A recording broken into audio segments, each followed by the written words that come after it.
He did not have right to go to school, but he was interested in studies a lot. When somehow he got a chance to go to school, then he did not have right to drink water from the water pot. For him, there was a separate water pot. In the eyes of God, everyone is equal. But when he tried to enter in the temple to worship, to pray, to keep his wishes in front of his God, but he was stopped to enter in the temple. When he asked why, then they said, "You are untouchable. You belongs to the untouchable caste of our community. You are a slave. Your job is to just serve us. If you'll enter in the temple, then it will make the temple impure." It hurt him. It hurt him badly. It hurt him inside. It made a deep wound, which gave a great pain. The pain which is not visible. The pain which cannot be explained by tongue, but by only tears. He felt pain because he was a human.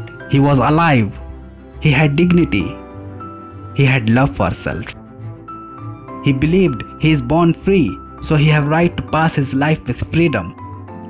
He decided if anyone humiliate and disrespect him, he will take revenge. A saying is there, if you want to take the revenge, the best way of taking revenge is to increase your qualities. One day all the haters, all the people who are jealous with you, who counts your weakness and errors days and nights, who are bullying you when you go on your way, would be under your feet.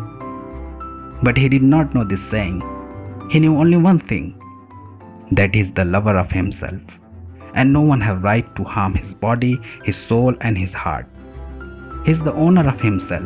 He is the king of his existence. He has a complete sovereignty over his thoughts, his likeness and his dream. And he decided one day he will make his dream true. He will not allow anybody to treat with him like a slave. And to fulfill his dream, he did not travel towards jungle. He did not make a gang. He did not lift arms and ammunition. He did not struggle to deposit wealth and money. But he traveled to know, to gain the wealth of knowledge, to learn how to lift a pen better than sword. He could adopt a wrong path, but in this way, he would prove wrong. Because a saying is there, to take revenge, don't adopt a wrong path, but stick on your right path, so that you could prove right and they could prove wrong. When he returned, he was equipped with invisible power, that is knowledge. Half of his enemies started to give respect just to see the label of his degree. Once upon a time, people who made rule for him not to drink water from the water pot, he made the rule that not only he but now anybody can drink water from the water pot. People stopped him to study, to learn, to acquire knowledge. He made a law that not only he but anyone can study in any school.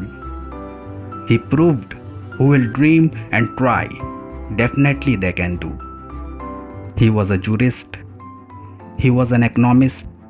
He was a politician and social reformer. He was a campaigner against social discrimination. He was the first Minister of Law and Justice of independent India. And he was the chief architect of the constitution of the land where once upon a time he did not have right to study. His name is Baba Saheb Bhimrao Ambedkar. He made number one himself for him. He became the leader of his community. He became an inspiration for the world. Though he had not have the resources, but he won the heart of people by his deeds. A poet advised his son that my way of life is simple. Never sell your dignity, but make a name in your poverty. If you want to be success in life, try to be the number one for you. Because the most authority at whom you have is you. The king and the queen of your entity is you. You are your own boss. You fear to fall down in your own eyes before you fall down in the eyes of the world. If you want to be respectable in the eyes of the world, then first you respect yourself. If you want the world should love you and be the king of the world, first you love yourself and be the king of your own existence. If you want to be good leader who can lead the world towards right direction, then first be the leader of yourself and lead yourself towards the right direction. If you understand these points, then you will start to think as a king, as a leader, as a respectable and responsible citizen, as a positive thinker, as a confident person, as an authority, and as a boss. And if you start to think like this, then I have much belief it will bring a positive change in your life. Thanks for watching and God bless.